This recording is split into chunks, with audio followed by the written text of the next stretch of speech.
میرے منگیتر نے شادی سے ایک رات پہلے مجھے ہوٹل میں بلایا اور ہوٹل کے کمرے کی کنڈی لگا دی۔ میں نے حیرت سے اس کی جانب دیکھا کیونکہ اس نے مجھے کال کر کے کہا تھا کہ کوئی ایمرجنسی سچویشن ہے جس کی وجہ سے مجھے تم سے بات کرنی بے حد ضروری ہے، اور میں پاگل بھاگی چلی آئی۔ مگر جب اس نے کمرے کی کنڈی لگائی تو مجھے حیرت ہوئی۔ میں نے کہا شفیق، یہ آپ کیا کر رہے ہیں؟ یہ کیا ہے؟ سب میرے لہجے میں کپکپاہٹ سی تھی، اور وہ میسنی ہنسی سے ہنسنے لگا، کہنے لگا بڑی اکڑ ہے نا تم میں، اور تم اپنے آپ کو بہت بڑی چیز سمجھتی ہو۔ آج میں تمہاری ساری اکڑ ختم کر دوں گا، تمہارے غرور اور انا کو مٹی میں ملا دوں گا، کیونکہ غرور اور انا صرف مرد پرستی ہے۔ اگر عورت مرد کی برابری پر آ جائے تو پھر مرد کو ہی اسے لگام دینی پڑتی ہے، اس لیے شادی سے پہلے میں تمہیں لگام دینا چاہتا ہوں۔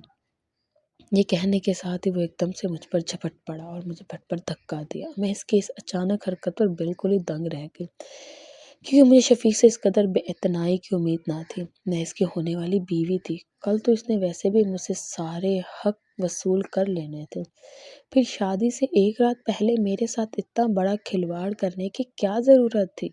میری چیخیں ہوٹل کے کمرے میں دم توڑ گئی، کیونکہ اس کا جنون مجھ پر حاوی ہو چکا تھا اور میں بالکل بے بس ہو کر رہ گئی تھی۔ میں اپنے کمرے میں بیڈ پر بیٹھی زاروں قطار رو رہی تھی، رو رو کر میری آنکھیں بالکل سوج چکی تھی۔ میں نے زرد رنگ کا رنگ پہنا ہوا تھا جو کہ میری مہندی کا رنگ تھا۔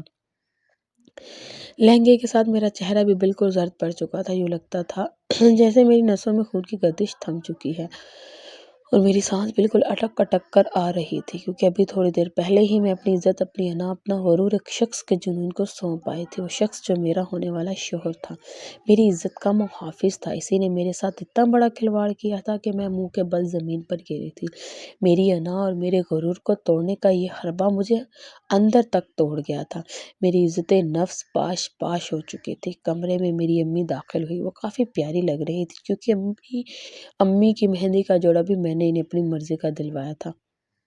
میرے اندر بھی ویسے ہی ارمان اور جذبات تھے جو ہر لڑکی کے دل میں ہوتے ہیں، مگر میرے ارمانوں پر ایک دم سے اس کے جنون کی کالک مل چکی تھی۔ زندگی نے میرے ساتھ اتنا بڑا مذاق کیا تھا کہ میں کسی کو بتا بھی نہیں سکتی تھی کہ میرے ساتھ ہوا کیا ہے، کیونکہ شاید کوئی بھی یقین نہ کرتا، اور اگر یقین کر بھی لیتا تو کیا فرق پڑنا تھا، کیونکہ میری شادی دو شفیق سے ہی ہونی تھی، کیونکہ میں اس کی منکوہا بھی تھی۔ ہمارا نکاح 5 سال پہلے ہو چکا تھا جب میرے ابو کی وفات ہوئی تھی۔ شفیق میرا چچا زاد تھا۔ میرے ابو کے پاس صرف 5 بیٹیاں تھیں، ہمارا کوئی بھائی نہیں تھا۔ میرے باپ نے کبھی بھی ہمیں بھائی کی کمی محسوس نہیں ہونے دی تھی، مگر جب میرا باپ اسپتال کے بستر پر پڑا، زندگی اور موت کی جنگ لڑ رہا تھا، انہوں نے اپنے بھائی کو بلا کر ان سے ایک وعدہ لیا تھا کہ شفیق بھی اسی وقت کمرے میں موجود تھا اور میں بھی سوگوار سی حالت میں بار بار اپنے آنسو صاف کر رہی تھی، کیونکہ مجھے اپنے بابا سے بہت محبت تھی۔ میں ان کے سب سے زیادہ لاڈلی بیٹی تھی۔ بابا نے اپنے بھائی نذیر احمد کے ہاتھوں پر اپنے ہاتھ رکھے کہا کہ نذیر، شفیق کو میں نے ہمیشہ اپنا بیٹا سمجھا ہے۔ میرے جانے کے بعد میری بیٹیاں بالکل اکیلی رہ جائیں گی، تم انہیں کبھی بھی اکیلا نہ ہونے دینا، اور ان کو یہ احساس نہ ہونے دینا کہ ان کے گھر میں کوئی مرد نہیں ہے جو ان کا خیال نہ رکھ سکے۔ انکل نذیر بھی کافی زیادہ جذباتی ہو گئے، کیونکہ انہیں میرے والد سے بہت محبت تھی۔ ہم نے بھی وہ بیٹیوں کی طرح ہی جانتے تھے۔ کہتے تھے کہ تم کیسی باتیں کر رہے ہو جاوید، بھلا پہلے کبھی میں نے تمہاری بیٹیوں کو بنایا سمجھا ہے؟ میں اپنے بیٹے شفیق کے لیے نیلم کا ہاتھ مانگتا ہوں اور اسے اپنے سرپرستی میں لیتا ہوں۔ میں یہ وعدہ کرتا ہوں کہ تمہاری باقی بیٹیاں بھی ہماری سرپرستی میں ہی رہیں۔ میرے بابا انکل نذیر کی بات سن کر ایک دم خوش ہو گئے، جیسے ان کے سینے سے منہ بوجھ اتر گیا ہو، اور میں ایک دم سے ہونکوں کی طرح سب کو دیکھے جا رہی تھی، کیونکہ میں نے کبھی شفیق کو ایسے نظر سے نہیں دیکھا تھا۔ مگر بڑوں کا فیصلہ صادر ہو چکا تھا اور میرے ابو کے پاس زیادہ مہلت بھی نہیں تھی، اس لیے وہ اپنی آنکھوں کے سامنے اپنی بیٹی کا پلو شفیق سے باندھنا چاہتے تھے۔ 2-3 گھنٹے کے اندر اندر نکاح خواہ کا انتظام کیا گیا۔ ہسپتال کے کمرے بھی شفیق کی میں منکوہا بن گئی تھی۔ بابا جانی کے سامنے اعتراض کرنے کی جرات بھی نہیں رکھ سکتی تھی۔ ویسے بھی شفیق جیسا ابھی تک کچھ نہیں سوچتی، لیکن وہ ایک اچھا لڑکا تھا، ایک اچھا ہمسفر بن سکتا تھا۔ ویسے بھی یہ بابا جان کی خواہش تھی، اس لیے میں نے خوشی خوشی اس خواہش کو اپنے دل میں چھپا لیا۔ مگر میری سب سے بڑی غلطی یہ تھی کہ میں نے کبھی شفیق پر یہ واضح نہیں ہونے دیا تھا کہ میں اس رشتے سے راضی ہوں۔ بلکہ وہ جب بھی مجھ سے بات کرنے کی کوشش کرتا یا میرے قریب ہونے کی کوشش کرتا تو میں اسے سختی کے ساتھ جھٹک دیتی۔ میری رویے کی سختی دیکھتے ہوئے ایک دم پیچھے ہٹا تھا۔ بابا جان تو میرا نکاح کروانے کے بعد اس دنیا فانی سے کوچ کر چکے تھے۔ مجھے گھر کی بڑی بیٹی کے ساتھ ساتھ ایک بیٹے بننے کا فرض بھی ادا کرنا تھا۔ میں ایسا نہیں چاہتی تھی کہ معاشرہ ہماری عزت اور وقار پر کوئی انگلی اٹھائے اور یہ سمجھے کہ باپ کے بغیر بیٹیاں وارہ ہو گئی۔ اس لیے چاہے میں شفیق کی بہن کو حدیث کے نکاح میں تھی، مگر پھر بھی جب بھی وہ ہمارے گھر میں آتا تو میں ایک کمرے میں بند ہو کر رہ جاتی۔ مجھے اس کا یوں آنا اچھا نہیں لگتا تھا کیونکہ لوگ بہت زیادہ باتیں کرتے تھے۔ مجھے زمانے کی باتوں سے بہت ڈر لگتا تھا کیونکہ اگر آپ کا اندر شفاف ہو تو زمانے کی ذرا سی بات آپ کو بہت زیادہ ڈسٹرب کر دیتی ہے۔ یہی حالت میری بھی تھی، مگر میں یہ بھول چکی تھی کہ ہمارے درمیان ایک جائز اور پاکیزہ رشتہ ہے۔ وہ تو مجھ سے دوستی کرنا چاہ رہا تھا مگر میں اسے بار بار دھتکار دیتی۔ میں اس کے ساتھ ذرا سی بھی نرمی دکھانا نہیں چاہتی تھی کہ کہیں اسے شے نہ مل جائے، کیونکہ وہ بھی ایک مرد ہی تھا اور میں اس کی بیوی تھی، مگر وہ اسے بھی اس کے ساتھ نہیں ہوئی تھی اور میں اسے ذرا سی بھی ڈھیل دیتی یا اسے مسکرا کر بات کر لیتی تو وہ شاید بہک جاتا۔ یوں رخصتی سے پہلے مگر اس کے ساتھ جو کوئی تعلق قائم نہیں کر سکتی تھی۔ میں اور شفیق ایک ہی یونیورسٹی میں پڑھتے تھے۔ وہ ایم بی اے کر رہا تھا اور میں ماسٹرز کر رہی تھی، مگر ایک ہی ادارے میں پڑھتے ہوئے بھی کبھی بھی اس سے نہیں ٹکرائی تھی۔ وہ میرے لیے ایک ایسی آزمائش اور ایسا وبال بن چکا تھا جس سے میں کٹی کترا کر گزر جاتی۔ میں نہیں چاہتی تھی کہ ایک ذرا سی پیش قدمی وہ میری طرف کرے اور ہم اپنے جذبات میں بہک جائیں، کیونکہ ہم دونوں ہی جوان اور خوبصورت تھے اور بقول شفیق سے بچپن سے ہی مجھ سے محبت تھی۔ نکاح کے بعد بھی اپنے دل میں اس کے لیے میں کافی حد تک جگہ بنا چکی تھی، مگر یہ غلطی بہت بڑی ثابت ہوئی کہ میں محبت کی اس تعلق کو اس کے ساتھ بانٹ نہیں سکی کیونکہ مجھے زمانے کا خوف تھا۔ میں اپنے گھر والوں کی طرف کوئی بھی اٹھی ہوئی انگلی برداشت نہیں کر سکتی تھی کیونکہ گھر کی بڑی بہن گھر کی سردار ہوتی ہے، ایک ایسا پرندہ ہوتی ہے جو اپنے سے چھوٹی بہن بھائیوں کو اپنے پروں میں ڈھانپ لیتی ہے۔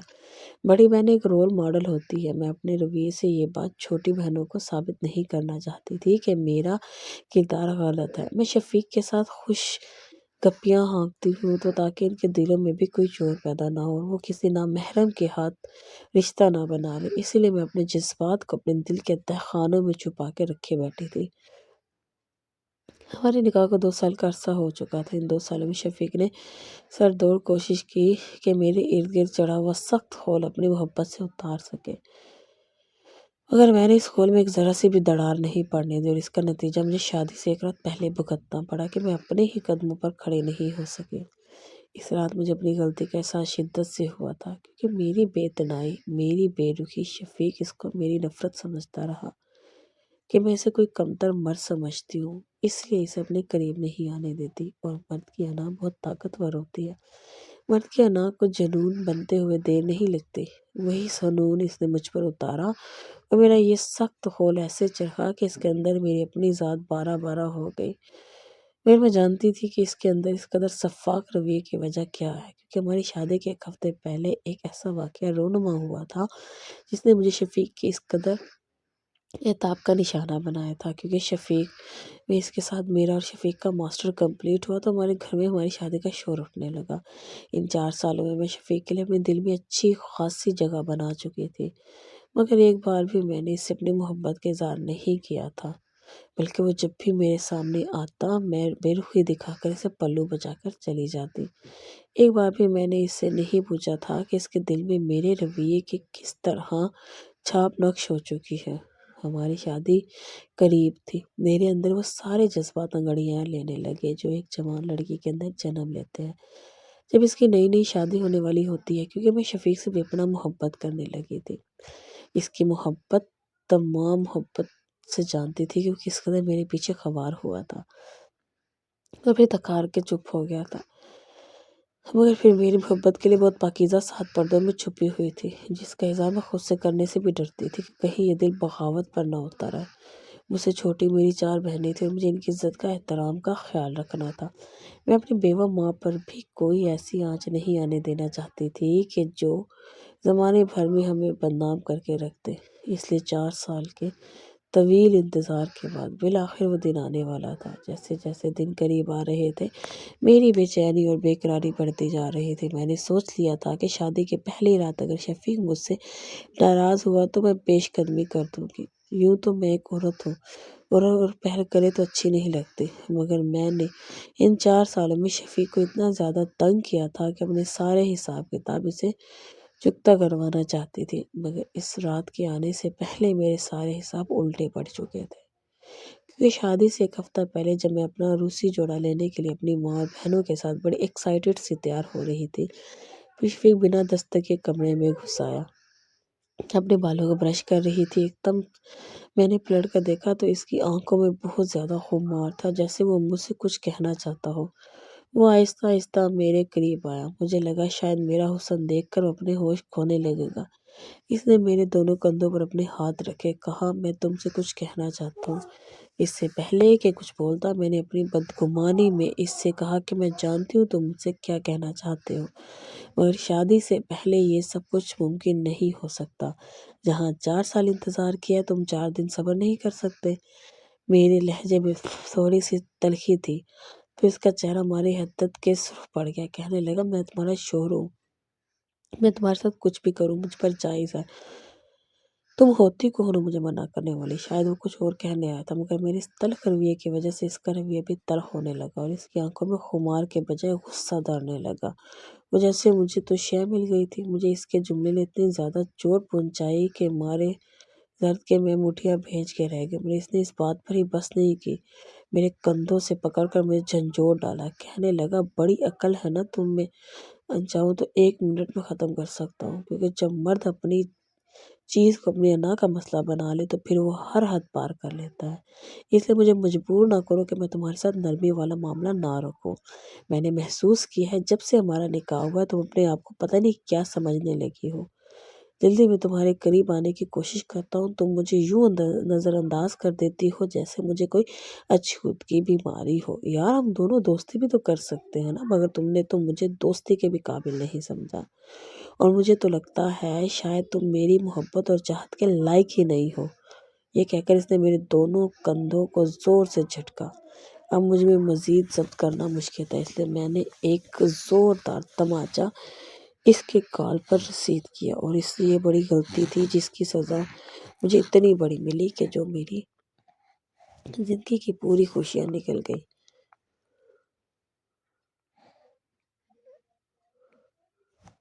وہ بالکل ساتھ سب کے گال پر ہاتھ رکھ کے مجھے دیکھ رہا تھا جیسے ہم سے اس قدر تلخی کی امید نہ ہو۔ میں ایک جھٹکے میں اس کے پہلو سے گزر کمرے سے باہر بھاگ گئی۔ مجھے تھوڑی دیر پہلے اتنی ایکسائٹڈ تھی، آج اپنی شادی کا جوڑا اپنی پسند کا خریدوں گی، اور نہ جانے کیسے کیسے خواب آنکھوں میں سجا لیے تھے۔ شفیق کی ان باتوں نے مجھے توڑ کے رکھ دیا، اور میں ان کا جواب پتھر سے دے چکی تھی، کیونکہ میں لڑکیوں میں سے نہیں تھی جو ایک مرد کی تلخی کو اپنے اندر شہد کی طرح گھول لیتے ہیں، پھر منہ سے یہ کہتی ہیں کہ ہاں سب کچھ ٹھیک ہے۔ میں نے بھی بڑی بے دلی سے اپنا شادی کا جوڑا لیا۔ امی اور بہنیں بار بار مجھ سے ایکسائٹمنٹ میں پوچھ رہی تھی کہ آپ اس پر کس طرح کی کڑھائی ہونی چاہیے، لہنگا کیسا ہونا چاہیے، ولیمے کا ڈریس کیسا ہوگا، مگر میں ہاں میں جواب دیتی رہی اور گھر پلٹ آئی۔ میری ساری خوشیاں چھو چکی تھی۔ بار بار مجھے شفیق کے رویے کی تلخی یاد آنے لگی، اپنا وہ تھپڑ یاد آنے لگا۔ گھر آتے میں تقریباً رو دینے والی ہو گئی تھی۔ امی نے مجھ سے میری اداسی کی وجہ پوچھی تو میں نے انہیں سر درد کا بہانہ بنا کر ٹال دیا اور اپنے کمرے میں چلی گئی، مگر مجھے کسی پل چین نہیں آ رہا تھا۔ میرا دل زور سے دھڑک رہا تھا۔ شفیق میرا ہونے والا شوہر تھا، 1 ہفتے بعد ہم ہمیشہ کے لیے اس کی دلہن کے روپ میں جانے والے تھے۔ شاید میں نے اسے تھپڑ مار کر غلطی کی تھی جس کا احساس مجھے ہو رہا تھا۔ میں نے سوچا میں اسے معافی مانگ لیتی ہوں، پھر سوچا کہ میری کیا غلطی ہے، اس نے بھی تو میرے ساتھ بدتمیزی کی تھی۔ یہ سوچتے سوچتے گزر کے بالآخر میری رات کے 2 بجے سے کال کر دی۔ ایسا پہلی بار ہوا تھا کہ میں اسے کال کر رہی تھی، مگر اس نے فون نہیں اٹھایا، شاید وہ سو چکا تھا۔ میں نے دوسری بار پھر سے نمبر ملایا، اس بار اس نے اٹھا لیا۔ اس کی نیند میں ڈوبی آواز سنائی دی۔ اس نے پوچھا کہ کون ہے؟ میں نے کہا کہہ رہی ہوں کہ میری نوٹ کیا، جیسے وہ ایک دم سے چونک کر اٹھ بیٹھا ہو۔